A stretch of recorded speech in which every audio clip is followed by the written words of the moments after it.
Hey, happy Monday, everybody. I am excited to be back with you guys. I had a pretty good weekend. I hope you did too. I feel like I'm finally getting used to these new rhythms and ways of having a good weekend in the new normal. Hi Benedict. Some of the things that I did this weekend to make it a good weekend, hi Shannon, hi Yin, is that I didn't go on my phone almost at all on Saturday. I was off my phone pretty much the whole day, and that made a huge difference. I would highly recommend putting away your phone for one day of the weekend. I also then, hi Shannon, hi Adele, I went for a long walk, hi Raina, in the woods, and that was awesome. I'm up here in Westport, Connecticut now. I've relocated from New York, and I found it was so good to just forget about work, forget about all the memes floating around on social media about COVID-19, and just take a walk outside. So if you have the ability to do that wherever you are, please do that. I also had my kids come this weekend. They're with me half time. I'm divorced. My ex-husband has also relocated to Connecticut, so he's nearby. And they came over and helped me build my dresser because I'm now living in a room that was meant to be just like an overnight room. Hi, Rabia. So I've kind of moved in, taken over. My kids built my dresser. That was great. We played some Scrabble. Turns out I-E-Y is not a word, in case you're wondering. And Waggy, W-A-G-G-Y, that is a word, so you can play that.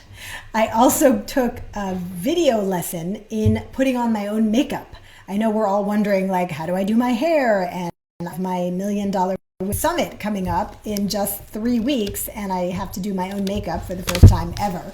So I'm excited that I found a really wonderful makeup person who gave me all these awesome tips, and I'm going to do my own makeup this year, just like we're all going to do our own everything this year. So those are some of the things that made the weekend good. Not so good was that the toilet here at my mother's house in Westport completely overflowed, and that hijacked most of Sunday evening, just trying to get that fixed and wondering, well, can you even call a plumber if your toilet breaks now that it's COVID-19? Happily, by this morning we got it fixed, but that was like a 2-hour hijack that was fixed by a large gin and tonic, followed by ordering a crate of tonic from Amazon, because I was like, wait, that was the last tonic, and that was probably not the last toilet overflow. So I have that coming. Thank you, Amazon. It's only going to take a week. I brought my own gin from New York. I was smart about that. So that was some of my weekend. I hope you had a really good weekend and were able to find some ways to unplug. I will share one last thing that we did that made it a great weekend is we've been watching this series on Netflix recommended to me by Lisa Von Weiss, who's in our $1 Million Women community. So thank you, Lisa, about Bill Gates and his work at the Gates Foundation. It's a 3-part documentary series on Netflix, and it's fascinating, all about how he's trying to eradicate polio from the planet, which he has spent billions on, and all of his work at the foundation, and just how his brain works and how he's been coming up with incredible solutions to problems since he was in about 8th grade. There was a part I loved where his school asked him and Paul Allen, his best friend, to solve the way that they were going to integrate the curriculum and the schedules of all of the students across 2 different schools. And he was an 8th grader. And he and Paul Allen spent 2 weeks just hunkering down and figured out how to integrate these schedules. And that was part of the beginning of his, fascination with building software and coming up with solutions and programs. So that's one to check out if you're looking for some brain food over the weekend, next weekend, or sometime this week, Inside Bill's Brain. Okay, so we always do a little mindset teaching at the beginning of these CEO check-ins. And today I want to talk about something that's really important for just staying sane and centered, which is having a meditation practice. You may already have a meditation practice. You may have been flirting with the idea of meditation. You may have read about meditation and wondered if it's for you. Well, I think in this new normal, meditation is for all of us. I am the most speedy, get stuff done, business first person I know. And yet meditation is the thing I never ever cut out of my schedule, no matter what happens. I wake up every day at 6 and I meditate for a half an hour. And what that does is it just creates like a foundation of calm for your day so that no matter what happens, no matter what goes wrong, no matter what toilet overflows, you have this foundation to draw on. It also has incredible immune boosting benefits. So we're all worried about staying healthy right now. And when you meditate, it really calms down your whole system. It allows you to release endorphins, the same kind of good feelings you have when you go running or do exercise. And it has been proven to boost your immune system. So, and I think if you're living with someone right now, they would probably appreciate it. If you meditated, I think we have a slightly shorter trigger than we usually do because we're all under a lot of stress. And so when things go wrong, it's easier to snap at people, to have irrational responses, and adding meditation to your daily routine would allow you to just stay calmer in those moments.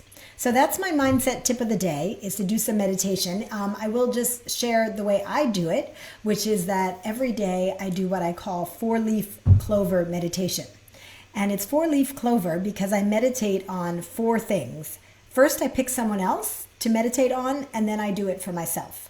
And the 4 leaves of the 4-leaf clover are, and I do them always in this order, loving kindness, joy, compassion, peace. So the way that looks is, let's say, Rabia, I was meditating about you this morning. I would think about things that are happening in your life that show you loving kindness. Did your mother give you a call? Did someone call you, do a Zoom with you this weekend and show you how to make their favorite pancakes? And that was like loving kindness, right? What's loving kindness happening for you right now? And I would think about that.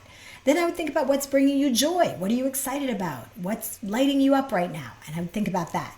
All of this with my eyes closed, sitting in a calm place, just on my bed or on the couch, wherever you're comfortable. There's really no right way to meditate, by the way. This is just how I do it. And if you want to borrow it or change it up, if you already have your own meditation practice, you could try this tomorrow. So it's loving kindness, then joy. What brings this other person joy? Then I do compassion. Where does Rabia need compassion right now? Maybe she's worried about her business. Maybe she just found out that her favorite cousin has COVID-19. Just imagining where she could use some compassion and sending her that compassion. And then the last one is peace. Just wishing that person a super peaceful day. I know when I meditate on my friend Dave Tate, who lives out in the country, I'll sometimes picture him driving down this beautiful country road and thinking about how peaceful and beautiful it is. And I'll wish him that peace. So after you're done with that, that should take about 10 minutes, then you turn it on yourself, right? What's loving kindness in my life right now? My boys arrived this weekend. We had a really fun dinner together last night and played Scrabble. That's loving kindness in my world. What's joy? Well, I got to send gifts to a bunch of people I love this weekend, and that felt great and brought me a lot of joy. What's my compassion right now? I've been running a lot and my hamstrings really hurt. And so one of the things that keeps me sane and happy is going running. I did it today, but I need some compassion for myself because it doesn't feel as good as it used to. It hurts. I'm not sure if I have an injury. I'm trying to push through it. So I needed some compassion around that. Plus for the toilet overflowing. I needed some compassion to get through that. And then lastly is the peace. How do I have just a super peaceful, beautiful day? So I think you'll find if you do this every day like I do, so the 4-leaf clover, right? Loving kindness, joy, compassion, peace.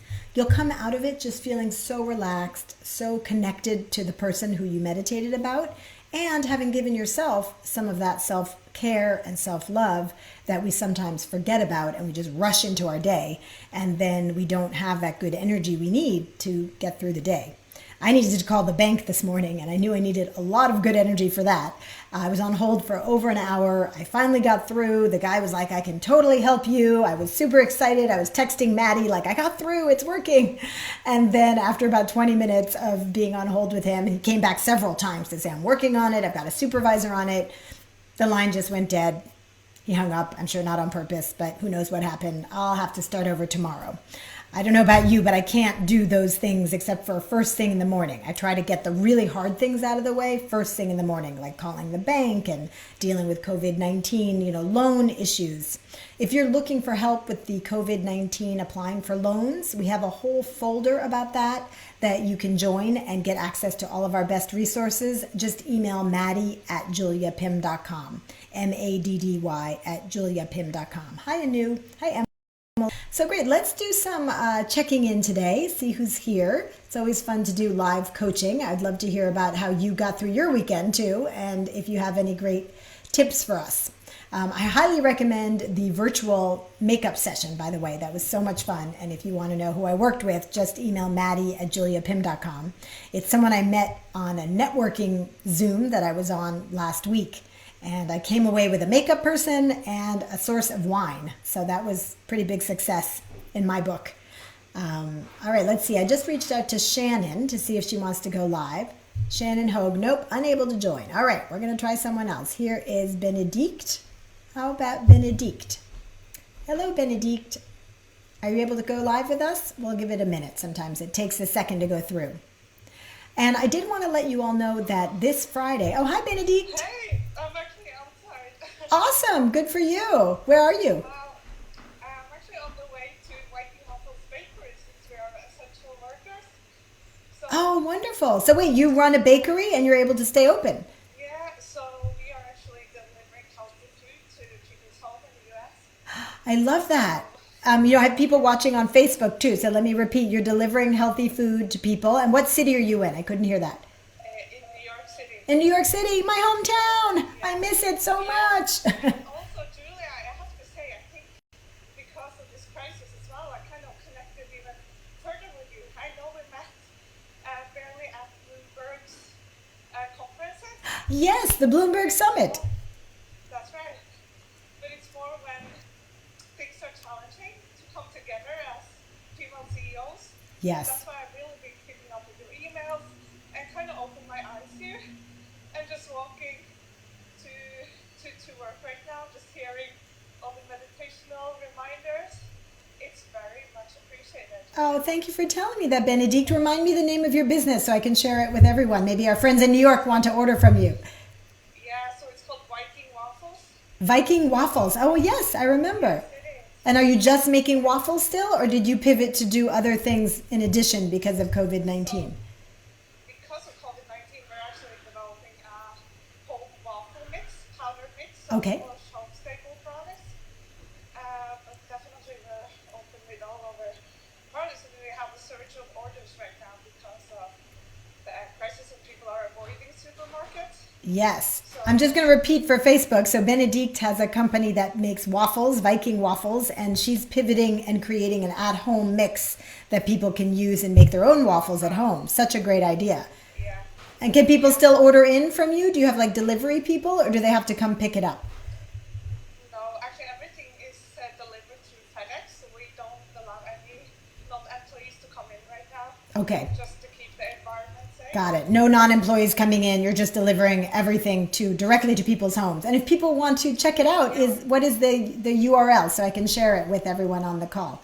So it's vikingwaffles.com. Oh, that's easy. Vikingwaffles.com. I want to get that to make with my boys. That sounds so fun. Yeah, we have some sugar-free protein cookie dough that you can mix at home as well. Oh, So if amazing. someone is stressed and wants healthy comfort food right now, we are here to serve you. That's terrific. I think that's everyone. Benedict just said if someone is stressed and wants healthy comfort food right now, we're here to serve you. It's like, yes, everyone. I feel that myself. Exactly. Anything I can help you with today? What are some of the big challenges in your business right now? I know you said you're very busy now because people are ordering.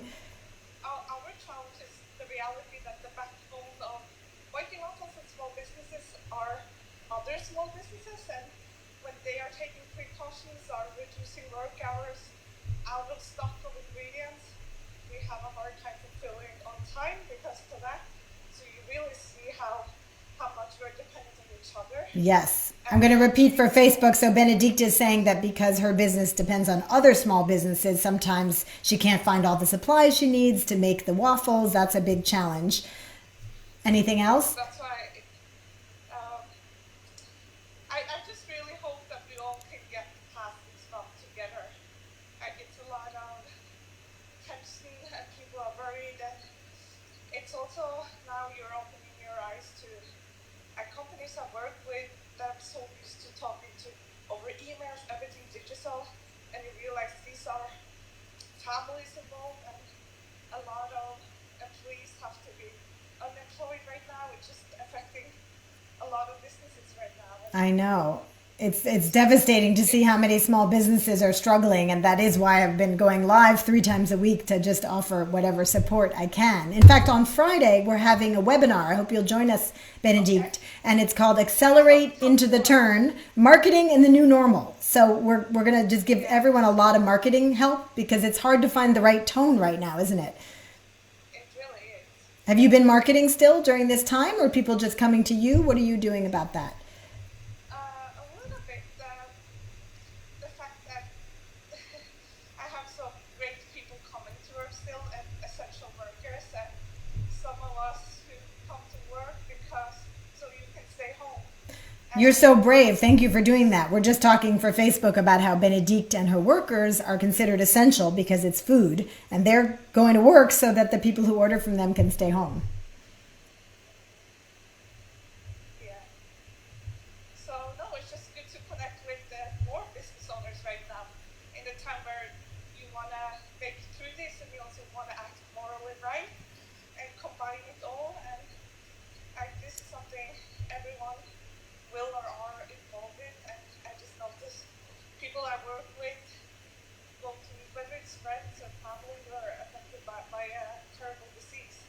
So It really makes everyone bond together. I know I feel so much closer to all the other small business owners, just like you're talking about. And just because I've been trying to share whatever good news we can, Benedict, what is one silver lining for your business of having to work this way? what do you mean? Is there one good thing that's come out of this for your business that's forced you to maybe streamline how you work or come up with new products or have a different marketing campaign? I'm trying to share good news. Yeah, it's definitely trying to change the business into what I think will happen in the future. And for me, I'm thinking to offer more affordable healthy solutions because the financial effect due to this is affecting a lot. So if we can create something that is still healthy and more affordable, I think it's a good time to start thinking that way. Fantastic. So yeah, just to paraphrase, Benedict said that she's coming up with new, more affordable and healthy products because of COVID-19. So we're trying to share whatever silver lining stories we can to inspire other women to use this time to come up with new products and services and, you know, stay brave, right? And find new things to do because our livelihood depends on pivoting and finding new ways of working. And we're not sure it will ever go back, right? So we have to find ways of working that are going to work for a long time.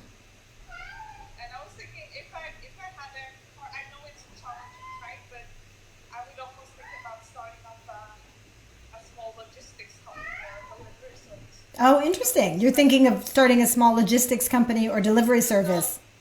Not me, but if I were like wondering what to do next. Oh, I see. Not you, but somebody could.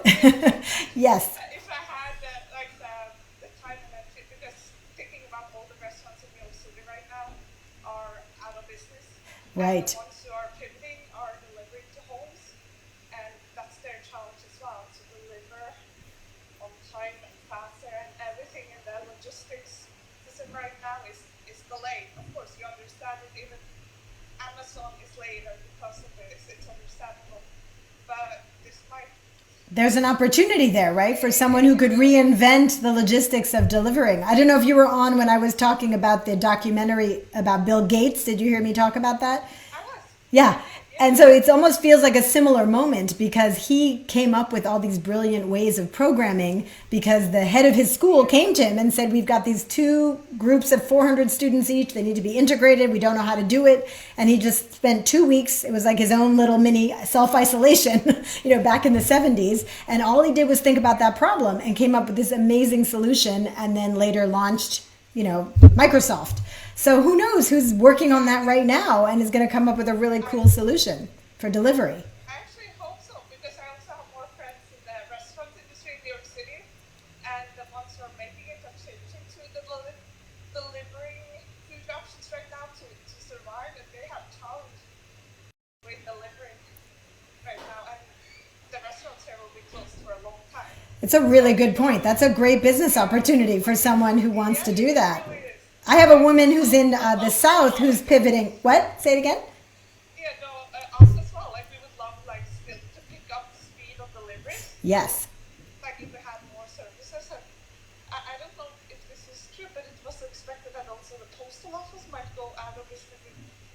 or July.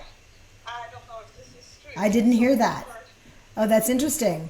but Well, we have a partnership with UPS. They're a big supporter of our community and a sponsor of our summit. And I know that they are really trying to ramp up and fill in the gaps. And they're getting masks for all of their workers, trying to keep everybody safe.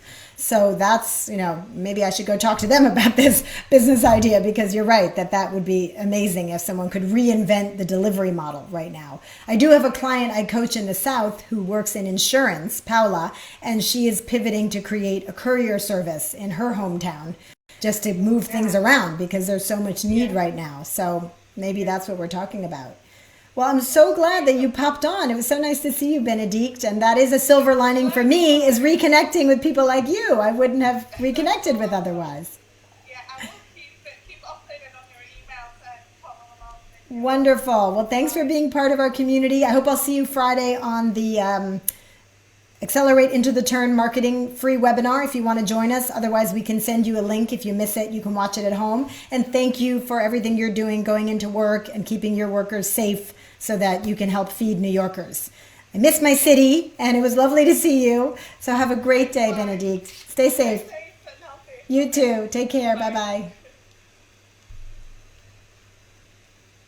So really cool to be able to see how Benedict is still keeping her business up and running. She's keeping her workers safe. She's inventing new products and services. I'd love to see her marketing. We're actually gathering examples right now of people who are marketing in a way that feels tasteful and respectful so that we can share all those best practices with you on Friday in our Accelerate Into the Turn Marketing in the New Normal free webinar. This is our third in our series. We did Know Your Numbers, all about kind of damage control. Then we did Find the Opportunities, about how do you shift from a scarcity to kind of an abundance mindset during this time and pivot your business. And now we're doing Accelerate Into the Turn, which is a mindset concept I taught in a prior CEO check-in. You can go look that up on YouTube if you're interested. That's where all of the prior CEO check-ins are.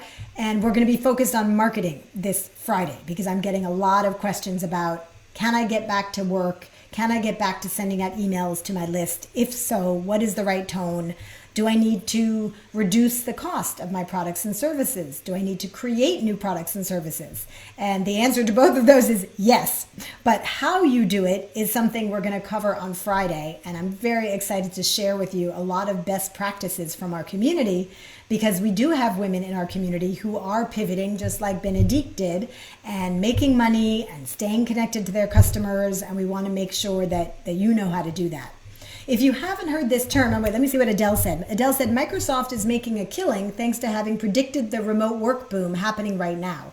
Microsoft for Teams. That's a good reminder. Yes. And let's see who else wrote in. It's hard to be a small business and be affected and not be affected by this. Yes, we're all in this together as small business owners. Okay, good. Those are all the questions. If you're just joining us for CEO Check-In and you missed the beginning, we are focusing on how can you pivot your business, plan and problem solve, and make sure that you can still thrive, not just survive, but thrive in the new normal. So I'll give an example of this Accelerate Into the Turn idea that happened with me this weekend. So usually on weekends, I try not to work. I try to be with my boys, work on my new book project, which for me doesn't feel like work, take runs in the park, whatever I can do to unplug. But this weekend, after I did my Pilates via Zoom with my trainer, I stopped and I suddenly had the image of a social media post that we had done the day before on my Instagram about our new program, which is called Thrive. And it's for women who want to pivot their businesses and keep making money during this time. I'm giving them extra support through this 8-week coaching program. And if you're interested in that, just email Maddie@juliapim.com. But when I finished Pilates on Saturday, I suddenly thought about that social media post and I imagined women looking at it over the weekend. And there was an image of me and all these amazing women who were in the program with me. And I thought, I wonder if people are going to be looking at that, not knowing what Thrive is and being curious about it. And this is a time during this new normal to over-communicate. I really want that to be a big takeaway today from this CEO check-in. I want you to over-communicate with your clients and customers. Call people, email them, find excuses to be in touch. And so when I finished this Pilates lesson and I thought about that social media post, if it weren't the new normal, right, and I weren't trying to just do more, not less, I would have just said, oh, well, they'll figure it out about my new program. Or, I sent them an email last week and I'll send them an email this week and they'll figure it out. But right now is a time to accelerate into the turn, meaning we're in a scary time right now, which requires us to put more pressure on the gas. Like when you're in a car and you're driving and there's a big turn coming up, you don't slow down, right? You don't pull back, you accelerate so you can get around that turn. You need to give it some extra juice to get around that turn. So I did it myself this weekend. I had the thought, I wonder if people will know what my program is. And instead of just blowing that off, like I might have done a few months ago or weeks ago, I stopped and I opened up my CRM, my customer relationship management system, and I wrote a quick email about my new program and I sent it out in the middle of a Saturday. It maybe took me all of 30 minutes. But that's what I'm talking about. In the new normal, I want everyone in this $1 Million Women community, and you're in it if you're here today, to be doing what we call accelerate into the turn, which is how can I do like 10 times more than I would usually do, because my customers and clients need me. They want to hear from me more, not less during this time. And if you're confused about the right tone or the right frequency or what to talk to them about, come to the workshop on Friday. It's at 12 noon Eastern. We're going to spend a full hour together. I'm going to teach you from my best methods of marketing during this time and share really inspiring examples of women who are marketing in ways that are tasteful and making them money and keeping them active and excited and keeping their businesses up and running. We have women whose businesses were fully in person, like a stylist who used to go shopping with women in New York, but she's now doing online teaching. We have a woman with a retail store for clothing for kids who's now sending boxes to people's homes. We have someone making essential oils in Texas who was planning on getting her line of essential oils into hotels and spas, which are all closed, and now she's selling direct to consumer. So learning from women just like you to see how they're doing it, I think is one of the best things you can do right now. And if you have stories of women who are rocking it, or if you're rocking it with your pivot, please send it to me and we'll consider including you in our webinar on Friday, which again is called Accelerate into the Turn, Marketing in the New Normal. It's going to be really fun, really inspiring, and we'll have a chance to talk. Unlike here, where I have to sort of invite you on through Instagram Live, you'll be able to just come right on because it's via Zoom. So I really look forward to that. It was great to have this time with you all today. Gelen, Klimit, Natanya, thank you so much for joining us. Not Too Good. Maddie, thank you as always for all your support. My operations manager was promoted on Friday to chief of staff. So that was very joyful for me to be able to thank her for all her amazing work and promote her during this crazy time. So find the things that keep you sane. Try out 4-leaf clover meditation. If you missed the part where I was talking about that, we always post these CEO check-ins to my YouTube channel, which is just Julia Pimsleur Coach. Emily, Anu, Nicole, thanks for joining us on Facebook. Have a wonderful day, everyone. I hope it's sunny where you are. Enjoy the sunshine, and I'll see you again on Wednesday at noon. Bye, Rabia. Bye, Raina's Candy.